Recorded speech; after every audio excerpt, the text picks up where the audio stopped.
Seven hills టీవీకి స్వాగతం. ప్రతి ఉద్యోగికి పదవి విరమణ సహజమని జిల్లా టీకా డాక్టర్ రవిరాజ్ పేర్కొన్నారు. సుదీర్ఘ కాలంలో వివిధ హోదాలో సేవలందించి మే నెల 31వ తేదీ చిత్తూరులో పదవి విరమణ చేయడం ఆనందంగా ఉందన్నారు. ఈ సందర్భంగా చిత్తూరు మ్యాంగో భవన్లో ఏర్పాటు చేసిన పదవి విరమణ వీడ్కోలు సమావేశంలో డాక్టర్ రవిరాజ్ మాట్లాడుతూ ఉద్యోగంలో చేరిన ప్రతి ఉద్యోగికి పదవి విరమణ ఉంటుందన్నారు. తాను ఉద్యోగంలో చేరిన అప్పటి నుండి విరమణ వరకు ఏ రకంగా సేవ చేశా అన్నది కొలవమానంగానే ఉంటుందన్నారు. వివిధ హోదాలో ప్రజాసేవలు చేశారని అది తమకు ఆత్మ సంతృప్తినిచ్చిందన్నారు. ఆరోగ్య శాఖలో పనిచేయడం పూర్వజన్మ సుకృతమని తెలిపారు. వైద్య ఆరోగ్య శాఖలో అసంతృప్తి ఉంటుందని ఇదే స్ఫూర్తితో పనిచేయాలన్నారు. అనంతరం జిల్లా క్షయ నివారణ అధికారి డాక్టర్ వెంకట ప్రసాద్ మాట్లాడుతూ డాక్టర్ రవిరాజు సేవలు జిల్లాలో అభినందనీయమని అభినందించి దుశ్శాలువతో సన్మానం చేశారు. ఈ కార్యక్రమంలో హెల్త్ ఆఫీసర్లు పాల్గొన్నారు. మెడికల్ వృత్తి ఎస్పెషలీ డాక్టర్ వృత్తి ఎవరు తీసుకున్నా కూడా సర్వీస్ ఓరియంటెడ్గా ఉండాలి. దీన్ని బిజినెస్ పరంగా ఉండకూడదు. ఎందుకంటే ఎన్నో బాధలు పడి బాధతో వచ్చినప్పుడు అది సేవ చేసే భాగ్యంగా డాక్టర్ వృత్తిని చూడాలి, అంతేగాని వేరే విధంగా చూడకూడదు. నాకు భగవంతుడు ఇచ్చిన అవకాశము అనుకుంటున్నాను ఈ గవర్నమెంట్ జాబ్. కాబట్టి నేను మొత్తానికి కూడా వచ్చే డాక్టర్స్కి అయితేనేమి, మెడికల్ సిబ్బందికి అయితేనేమి నేను ఇచ్చే సందేశం ఏమంటే ప్రతి ఒక్కరూ కూడా సేవా దృక్పథంతో వచ్చిన అవకాశాన్ని, అంటే వచ్చిన పేషెంట్ని భగవంతులాగా చూసుకొని పేషెంట్కి సేవ చేస్తే భగవంతుడికి సేవ చేసినట్టు భావించి సేవ చేసి వాళ్ళని బాగు చేయాలని అందరినీ రిక్వెస్ట్ చేస్తున్నాను. కాణిపాకం స్వయంభూ వరసిద్ధి వినాయక స్వామి వారి దేవస్థానం హుండీ లెక్కింపు కార్యక్రమాన్ని ఈవో వెంకటేష్ ఆధ్వర్యంలో చేపట్టారు. అయితే హుండీ లెక్కింపు కార్యక్రమానికి దేవస్థాన సిబ్బందితో పాటు క్షుణ్ణంగా తనిఖీ చేయడానికి బ్యాంకు సిబ్బందిని అనుమతిస్తారు. ఈ నేపథ్యంలో చిత్తూరు నగరంలోని కట్టమంచికి చెందిన ఆంధ్ర బ్యాంక్ ఆపరైజర్గా పనిచేస్తున్న ప్రకాష్ చేతివాటం ప్రదర్శించి 100 గ్రాముల బంగారు బిస్కెట్ ని దొంగిలించిన బంగారంను సీసీ కెమెరాల ద్వారా ఆలయ అధికారులు గుర్తించారు. ఈ నేపథ్యంలో హుండీ లెక్కింపు కార్యక్రమంలో 100 గ్రాములకు పైగా 10 లక్షల విలువైన బంగారం బిస్కెట్లను తస్కరించినట్లు సమాచారం రావడంతో అధికారిని స్థానిక పోలీస్ స్టేషన్కు తీసుకువెళ్లి విచారణ చేపట్టారు. కాణిపాకం వరసిద్ధి వినాయక స్వామి దేవస్థానంలో హుండీ కౌంటింగ్ ప్రారంభమైంది. హుండీలన్నీ కూడా తీసుకొని ఆస్థాన మండపంకి 8 గంటలకు వచ్చి ఇక్కడ హుండీ కౌంటింగ్ ప్రారంభమైనాక సాఫీగా జరుగుతూ ఉంది. బ్యాంకు వాళ్ళు ఒక 10 గంటల ప్రాంతంలో రావడం జరిగింది.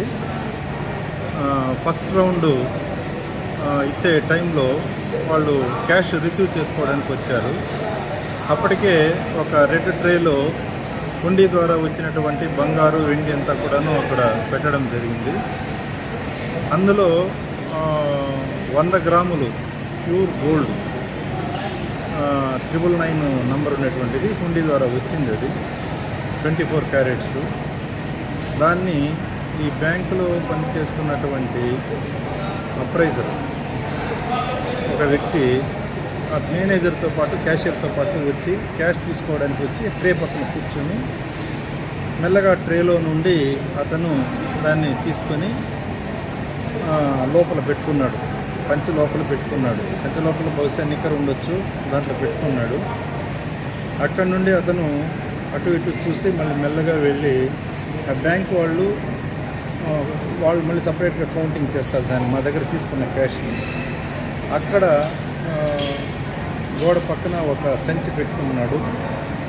ఆ సంచిలో తీసుకొని వెళ్ళి దీన్ని దాచిపెట్టేసి మళ్ళీ వచ్చి యథావిధిగా ఆయన కౌంటింగ్ చేస్తూ ఉన్నాడు. ఈ విషయాన్ని సీసీ కెమెరాల ద్వారా మా సీసీ కంట్రోల్ రూమ్ నుండి నాకు ఫోన్ వచ్చింది. వెంటనే ఇక్కడే ఏఎస్ఐ, తర్వాత ఇతర పోలీసులు, మా హోంగార్డులు ఉన్నారు, మా సిబ్బంది ఏఈఓలు వాళ్ళందరూ కూడా ఉన్నారు, బ్యాంక్ సిబ్బంది కూడా ఉన్నారు. వాళ్ళందరినీ వెళ్ళి అక్కడ సెర్చ్ చేయమని చెప్పాను. సెర్చ్ చేస్తే ఒక బ్యాగ్లో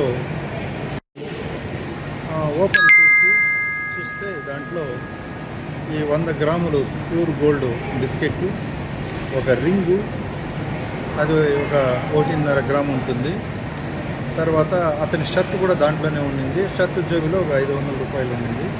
యాక్చువల్గా అయితే హుండీ కౌంటింగ్ వచ్చేటప్పుడు బంగారు కానీ డబ్బు కానీ ఏమి కూడా తీసుకొని రాకూడదు. ఆయన అప్రైజర్గా పనిచేస్తున్నాడు. సో అతను పిలిపించి అడిగితే లేదు లేదు పెట్టా అన్నాడు. నేను సీసీ కెమెరాల్లో చూసే బాబు నేను అడుగుతున్నది నిజం ఒప్పు అని అంటే మళ్ళీ నిజమే అనేసి అన్నాడు. నేనేదో చెక్ చేసేదాన్ని తీసుకొని పోయినాను అని అన్నాడు. చెక్ చేసేది అనేది ఆయన అప్రైజర్గా ఉన్నా కానీ 2 గంటలకు అది మా వాళ్ళ సమక్షంలో జరుగుతుంది. అది ప్రపంచ ప్రాఖ్యాతిగాంచిన హిందూ ధార్మిక క్షేత్రం శ్రీ కాణిపాక వరసిద్ధి వినాయక స్వామి దేవాలయంలో హుండీ కౌంటింగ్లో ఒక బ్యాంకు ఉద్యోగి దాదాపు 100 గ్రాముల బరువు గల 10 లక్షల విలువైనటువంటి బంగారు గోల్డ్ బిస్కెట్ ని దొంగలించడం విచారకరమని తెలుగుదేశం పార్టీ రాష్ట్ర అధికార ప్రతినిధి సప్తగిరి ప్రసాద్ ధ్వజమెత్తారు. ఈ సందర్భంగా సప్తగిరి మాట్లాడుతూ భక్తులు భక్తి శ్రద్ధలతో స్వామివారికి సమర్పించే కానుకలను దొంగిలించడం ఎంతవరకు సమంజసమన్నారు. కాణిపాకం ఆలయంలో భద్రత లోపాన్ని అధికారులు గుర్తించాలన్నారు. కోట్లాది మంది భక్తులు యొక్క మనోభావాలను దెబ్బతీసే విధంగా అధికారులు దిగజారుడుకు నిదర్శనమన్నారు. ముఖ్యంగా దేవాలయంలో హుండీ చోరీ ఘటనలు మళ్లీ జరగకుండా చర్యలు తీసుకోవాలని డిమాండ్ చేశారు. గతంలో కూడా హుండీ కౌంటింగ్లో డబ్బులు, వెండి, బంగారం, ఆభరణాన్ని చోరు చేసిన ఆలయ అధికారులు తీరులో మార్పు రాలేదన్నారు. అదేవిధంగా ఆలయంలో హుండీలో చోరీలే కాకుండా దేవాలయం పేరుతో వచ్చేటువంటి డొనేషన్లలో కూడా పెద్ద ఎత్తున చేతివాటం చూపిస్తున్నారని తెలిపారు. ప్రపంచ ప్రఖ్యాతిగాంచిన హిందూ ధార్మిక క్షేత్రం కాణిపాక వరసిద్ధి వినాయక స్వామి దేవాలయం యొక్క హుండీ కౌంటింగ్లో దాదాపు 10 లక్షల పైగా విలువైనటువంటి బంగారు బిస్కెట్ని భక్తులు ఎంతో భక్తి ప్రదాతలతో స్వామివారి ఉండి లేచినటువంటి దాన్ని ఉండి కౌంటింగ్ సందర్భంగా చోరీ చేయడం అనేది చాలా దురదృష్టకరం. ఆలయ అధికారుల యొక్క నిర్లక్ష్యం వల్ల ఇటువంటి చోరీలు పునరావృతం అవుతున్నాయి. ఇటువంటి ఘటనలు మళ్ళీ జరుగుతూ ఉన్నా కానీ ఆలయ అధికారులు ఏ విధమైనటువంటి భద్రతా చర్యలు తీసుకుంటున్నారు అని చెప్పి సూటిగా ప్రశ్నిస్తున్నాను. గతంలో కూడా డబ్బులు దొంగలించినారు, బంగారు నగలు దొంగలించినారు, ఉంగరాలు దొంగలించినారు, నాణ్యాలు దొంగలించినారు. అరెస్ట్ చేసేది, కేసు పెట్టేది, మళ్ళీ బయటకు వచ్చేది. ఇది అరెస్టులు కేసులతో సంబంధించిన విషయం కాదు కదా, భక్తుల మనోభావాలతో సంబంధించిన విషయం కదా ఇది. ఇటువంటి ఘటనలు మళ్ళీ పునరావృతం అవుతా ఉంటే భక్తుల మనోభావాలు ఎంతో భక్తి శ్రద్ధలతో ఎంతో ఒక భక్తి భావంతో దేవాలయం హుండీలో కానుకలు సమర్పించుకుంటారు భక్తులు. ఆ కానుకలు సద్వినియోగం అవ్వాలి కదా స్వామివారికి. ఈ విధంగా దొంగతనాలు జరుగుతూ ఉంటే మళ్ళీ పునరావృతం అవుతూ ఉంటే ఆలయ అధికారులు ఏం గుణపాఠాలు నేర్చుకున్నారు, ఏం చర్యలు తీసుకున్నారు? కాణిపాక ఆలయం వివాదాలకు నిలయమైపోయింది. ఇటువంటి ఘటనలు మళ్ళీ జరగటం, స్వామివారికి హుండీలు వేసిన డబ్బులు మాయమైపోతున్నాయి, బంగారు నగలు మాయమైపోతున్నాయి, స్వామివారికి ఇచ్చినటువంటి డొనేషన్లలో అవకతవకలు పెద్ద ఎత్తున స్వామివారి పేరు చెప్పి డొనేషన్లు అక్రమార్కులు వసూళ్లు, ఇది ఒక వ్యాపార కేంద్రంగా మార్చేసారు తప్పించి ఇంకోటి కాదు. కాబట్టి హుండీల్లో చోరీల ఘటనలు పునరావృతం కాకుండా కఠినమైనటువంటి భద్రతా చర్యలు చేపట్టాలని చెప్పేసి భక్తుల మనోభావాలను కాపాడాలని, ఆలయ పవిత్రతను కాపాడాలని ఈ సందర్భంగా తెలుగుదేశం పార్టీ పక్షాన్ని గట్టిగా డిమాండ్ చేస్తూ కేసులో కఠినంగా వ్యవహరించాలని కూడా ఈ సందర్భంగా పోలీసులు డిమాండ్ చేస్తున్నారు. జూన్ 4న జరగనున్న ఓట్ల లెక్కింపు ప్రక్రియ పకడ్బందీగా త్వరితగతిన ఏర్పాట్లను పూర్తి చేయాలని జిల్లా కలెక్టర్ మరియు జిల్లా ఎన్నికల అధికారి ఎస్ షణ్మోహన్ పేర్కొన్నారు. సార్వత్రిక ఎన్నికలో భాగంగా జూన్ 4న జరగనున్న కౌంటింగ్ ప్రక్రియకు సంబంధించి చిత్తూరు జిల్లాకు కౌంటింగ్ సెంటర్ ఎస్పీ సెట్లో జరుగుతున్న ఏర్పాట్లను జిల్లా జాయింట్ కలెక్టర్ మరియు 172 చిత్తూరు అసెంబ్లీ నియోజకవర్గం రిటర్నింగ్ అధికారి పి శ్రీనివాసులతో కలిసి కలెక్టర్ పరిశీలించారు. ఈ పరిశీలనలో భాగంగా కౌంటింగ్ సెంటర్లో బ్యారికేడింగ్, ఫుడ్ కోర్టు, త్రాగునీరు ఏర్పాటు, sanitation, parking, media centre, CC కెమెరాలు ఏర్పాటు, సూచిక బోర్డులను ఏర్పాటు తదితర అంశాలకు సంబంధించి సంబంధిత అధికారులకు తగు ఆదేశాలు జారీ చేశారు. మొదటగా ఓట్ల లెక్కింపు కేంద్రాలలో ఏర్పాటు చేసిన టేబుల్, అమెరికా కంప్యూటర్లు ఏర్పాటు, ఏజెంట్లకు అవసరమైన తదితర అంశాలన్నింటినీ పరిశీలించారు. ఈ సందర్భంగా కలెక్టర్ మరియు జిల్లా ఎన్నికల అధికారి మాట్లాడుతూ కౌంటింగ్ కేంద్రంలో తగు భద్రత ఏర్పాట్లు పక్కాగా చేపట్టాలని, పూర్తి నిఘా నీటిలో ఓట్ల లెక్కింపుకు అవసరమైన ఏర్పాట్లను పూర్తి చేయాలన్నారు. ఓట్ల లెక్కింపుకు కేటాయింపబడ్డ సిబ్బంది వారికి కేటాయించబడిన కౌంటింగ్ హాల్కు సులువుగా చేరుకునే విధంగా సూచిక బోర్డులను ఏర్పాటు చేయాలని సూచించారు.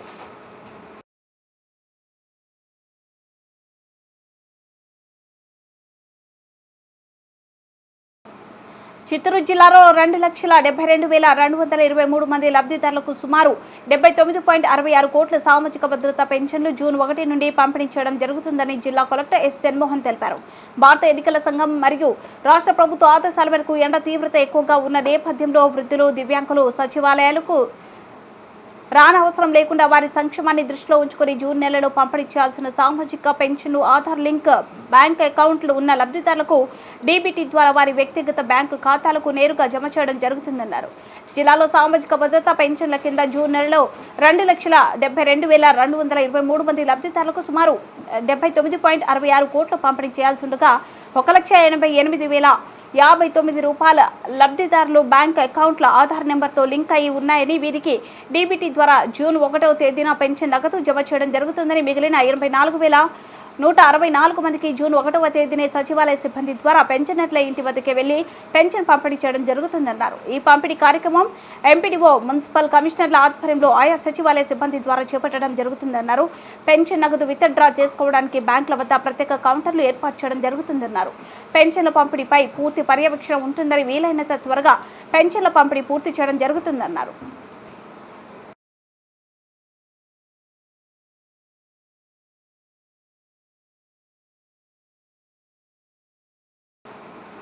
నిత్యం దొంగతనాలకు పాల్పడుతున్న వ్యక్తిని 24 గంటలు కేసు ఛేదించి అరెస్ట్ చేసినట్లు డీఎస్పీ శ్రీనాథ్ తెలిపారు. ఈ సందర్భంగా కుప్పం అర్బన్ పోలీస్ స్టేషన్లో ఏర్పాటు చేసిన మీడియా సమావేశంలో డీఎస్పీ శ్రీనాథ్ మాట్లాడుతూ, కుప్పం మండలంలోని ఊరి నాయనపల్లి గ్రామంలో శివమ్మ ఇంట్లో చోరీకి పాల్పడ్డారని ఇచ్చిన ఫిర్యాదు మేరకు పోలీసులు కేసు నమోదు చేసి 24 గంటల్లో ముద్దాయి కదిరి వెళ్లాము. అరెస్టు చేసి అతని నుంచి 3,84,000 విలువ చేసే బంగారం, చేను, గాజులను స్వాధీనం చేసుకుని నిందితుడిని అరెస్ట్ చేసి రిమాండ్కి తరలించినట్టు తెలిపారు. సంబంధించిన శివమ్మ అనే ఆమె ఇంట్లో దొంగతనం అయినట్టు మనకు కంప్లైంట్ వచ్చింది. దీనికి సంబంధించిన కేసు అనేది మనం రిజిస్టర్ చేసి క్రైమ్ నంబర్ 169/2024 అని ఒక కేసు రిజిస్టర్ చేయడం జరిగింది. ఈ శివమ్మ అనే ఆమె కూలి పనులు చేస్తూ 2 నెలల నుంచి బెంగళూరులో ఆమె అక్కడ జీవిస్తున్నది. ఈ ఇంట్లో లాక్ వేసి అక్కడ బెంగళూరులో ఉంటుంది. 2 months తర్వాత ఇక్కడ వచ్చి విలేజ్కి వచ్చి చూసుకున్న తర్వాత ఆ ఇల్లు లాక్ బ్రేక్ అయినట్టు, ఆమెకు సంబంధించిన బంగారు గొలుసు ప్లస్ జత గాజులు కూడా దొంగతనం అయినట్టు మనకు కంప్లైంట్ ఇచ్చింది. మేము వెంటనే కేసు రిజిస్టర్ చేసిన తర్వాత మనకు వచ్చిన క్లూస్ బట్టి కదిరివేలు అనే అతను అనుమానించడం జరిగింది. అతను ఈ శివమ్మకు వరుసకు మనోడు అవుతాడు. నిన్న ఈవినింగ్ 5 PM అతన్ని అరెస్ట్ చేసి అతని వద్ద నుంచి ఒక బంగారు గొలుసు, ఆ తర్వాత జత గాజులు, మొత్తం 64 గ్రాములకు సంబంధించిన gold worth about 3,84,000 intact property recovery అనేది కుప్పం అర్బన్ పిఎస్ వాళ్ళు 2 teams గా ఫామ్ చేసి సిఏ గారి ఆధ్వర్యంలో ఎస్ఐ గారు ప్లస్ ఆ తర్వాత 3 మంది కానిస్టేబుల్స్ శంకరు, ప్రభు, చంద్ర, ఈ ముగ్గురు కూడా ఈ రికవరీలో చాలా చక్కగా ప్రతిభ కనబరిచారు. వీళ్ళకు రివార్డ్స్ కూడా ఇప్పుడు అందిస్తాము. రాష్ట్ర సార్వత్రిక ఎన్నికల ఎగ్జిట్ పోల్స్ జూన్ 1వ తేదీ వెలువడనున్న సందర్భంగా ప్రజలు ఇంటి వద్ద ఉండాలని చిత్తూరు జిల్లా ఎస్పీ మణికంఠ చందోల్ పేర్కొన్నారు. ఈ సందర్భంగా జిల్లా ఎస్పీ మాట్లాడుతూ, ఎగ్జిట్ పోల్స్ వివరాలు వచ్చే సమయంలో ప్రజలు ఇళ్లలోనే ఉండాలని, ఎన్నికల సమయంలో శాంతి భద్రతలు కాపాడడం చాలా ముఖ్యమని, అందువల్ల ప్రజలు ఎగ్జిట్ పోల్స్ వచ్చినప్పుడే కాదు కౌంటింగ్ పూర్తయ్యే వరకు కూడా రోడ్లపై తిరగొద్దని హెచ్చరించారు. శాంతి భద్రతలు పరిరక్షించడం అనేది పోలీసులు కానీ ఇందులో ప్రజలు కూడా తమ వంతు సహకారం అందించాలన్నారు. జిల్లాలో 144 సెక్షన్ అమల్లో ఉందనే 144 సెక్షన్ అనేది ప్రజల రక్షణ కోసం తీసుకున్న నిర్ణయం. ఈ సెక్షన్ ప్రకారం ఒకే చోట 4 లేదా అంతకన్నా ఎక్కువ మంది వ్యక్తులు గుమిగూడకూడదన్నారు. ఈ విషయాన్ని ఉల్లంఘించిన వారిపై కఠిన చర్యలు తీసుకుంటామని, శాంతి భద్రతలపై రాజీ పడే ప్రసక్తే లేదని స్పష్టం చేశారు.